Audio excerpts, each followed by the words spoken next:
This is the All About Digital Marketing podcast. Hi, everybody. I'm Chris. I'm the CEO of Social Link, and we're here with a brand new episode of All About Digital Marketing podcast. Today, I'm joined by Gareth Alvarez, our head of content for Social Link. Hello. And Anna Simmons, our head of social media at Social Link. Hello. Today, we're going to be talking a little bit about strategic social media marketing. I'm going to hand over to Anna to start us off for this episode. But the main focus of what we want to do for you guys today is to really get a feel for why social media marketing is so important. No matter what business you're in, no matter what industry you're in, no matter what size, we think it's something that's really, really valuable. Anna, do you want to start us off? Yeah, so social media is obviously one of our core services. Social Inc. Clue is in the name, as it were. But in particular, we have to emphasize that it has to be strategic. So in terms of social media marketing, what we see a lot of businesses do, and most businesses do use social media, they'll post now and again. They might have a page. It's likely that if you're listening to this, if you're listening to podcasts, you're very likely to be the type of person to be savvy enough to have a couple pages related to your business. But what most people do is they don't use it in the right way, or they don't use it enough, or they focus too much on the wrong things that don't actually get results. So this is something that Chris was actually talking about on a webinar recently. So it was all about how to build a social media strategy. And, question yourself, how do you even know what's working? Like, do you know if your social media is working? Chances are that if you're like most of the people we work with, you don't have any clue if it's working. You just know that you're not quite happy with it. You don't know if you're getting results from it. You don't know if it's worth your time. But ultimately, social media is huge, and it does work. It is worthwhile if you use a strategy that works. But ultimately, people online, they're using social media, and they're going to be using social media more than they're going to be doing things like reading blogs. They're going to be watching videos more than they're going to be doing things like, listening to podcasts, for example. So social media, in terms of your overall content marketing, because it is just a piece of it, is the part where you can reach people on a public platform, and also talk to the people that already know about your business. So twofold, you can reach a new audience, and you can stay engaged with the people that already know about you. So that's a great starting point. I think what's really interesting about what you've just said there as well is at the beginning, how do you know if it's working for you?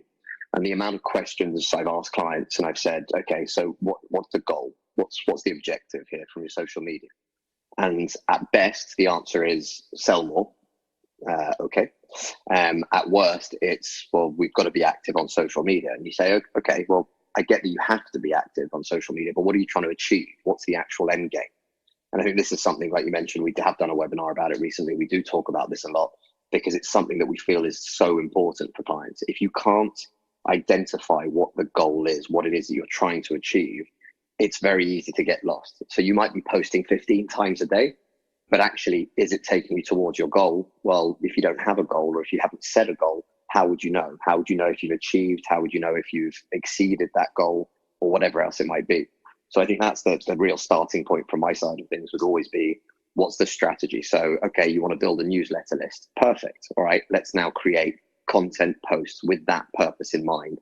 And now we've got a real measurable goal that we can actually go against. So we can say, look, we did 100 posts, and our goal was to try and bring in new newsletter signups. From those 100 posts, we've brought in 1,000 new email signups. Okay, great, that's worked. But so many businesses are just doing for the sake of doing. So the occasional picture, the occasional post, the occasional reshare of some motivational quote, without actually taking into consideration what the end goal is. Yeah, and I think that stems from on. really, sorry, I was going to say, I think that really stems from the fact that we all, to some degree, have a personal social media presence. We're all on either Facebook or Twitter or Instagram or whatever. Some of us are on multiple platforms. And so we use social media socially at a personal level. And when you're using social media in this kind of social way, it is more sort of a reactive approach, whereby you are reacting to people's posts that you see on your timeline, or you're reacting to something that you've experienced by making a post about it, or you're reacting to a piece of news by sharing it. So at a personal level, our social media interactions are very reactive. However, when you're looking at social media from a business perspective for your brand, yes, there are moments when you need to be reactive, as in replying to comments and so on, or responding to things that are happening within your sector or your industry or whatever. But by and large, your social media for business needs to be proactive. It needs to be considered. It needs to be thought out. It needs to be planned, and there needs to be a strategy behind it, a reason for you being on social media. What's the purpose of your social media presence? And at times it's very difficult to divorce our personal social media behavior from the business or the brand social media behavior. And I think that's a very important distinction to make before you actually are able to fully come up with a strategy, a plan, a reason, a purpose for your business's social media presence.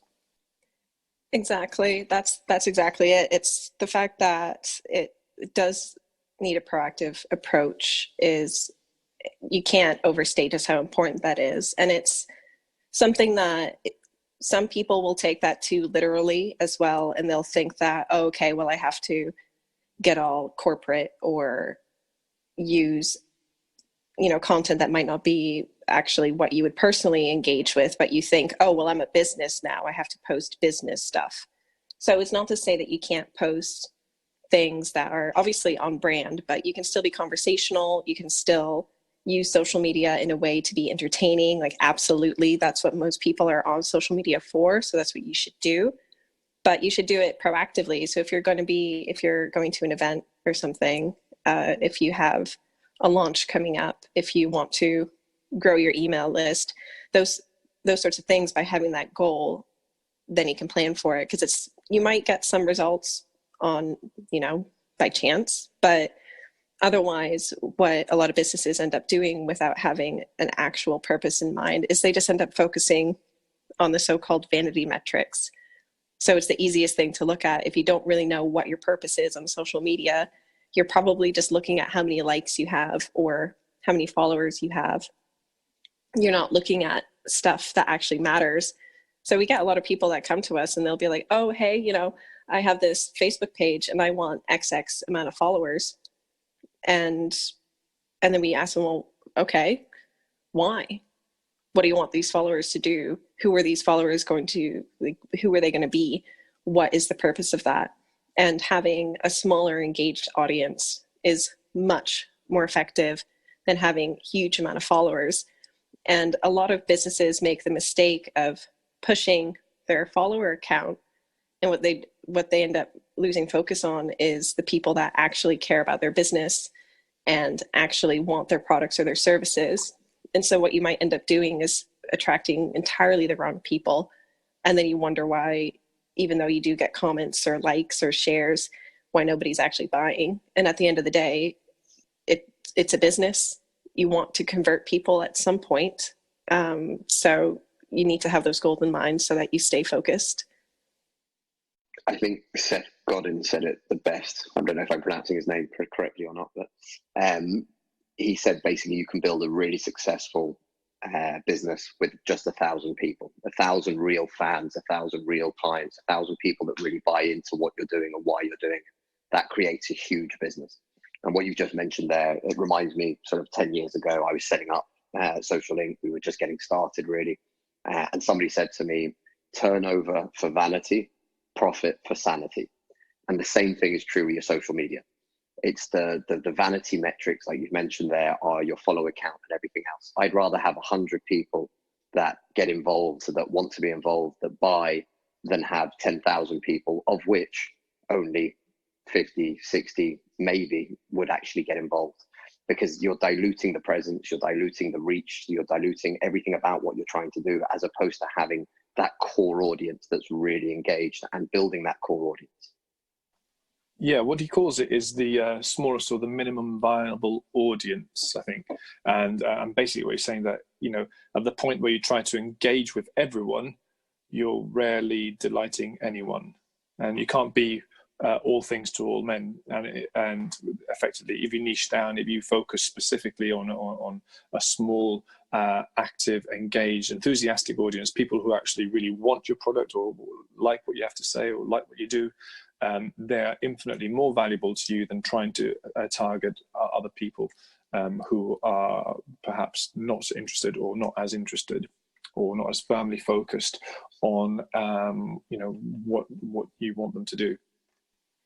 I think that's probably a great place to end. Building that minimum viable audience, that real audience, is always going to trump everything else. And also remembering, if you don't know what your goals are on social media, that's a huge mistake and something that you really want to start identifying. You can find loads more information about this on the Social Link website, and we offer strategy sessions as well to help businesses with this. But the key thing is, start focusing on what you're actually trying to achieve. If you're not doing that, then nothing else matters, because you won't know what you're doing well, what you're doing badly, what needs to be improved, and what you need to change. So I think, thank you very much, guys, for joining me on this episode again. And let's keep going and keep giving as much value as possible. No worries. Thanks, guys.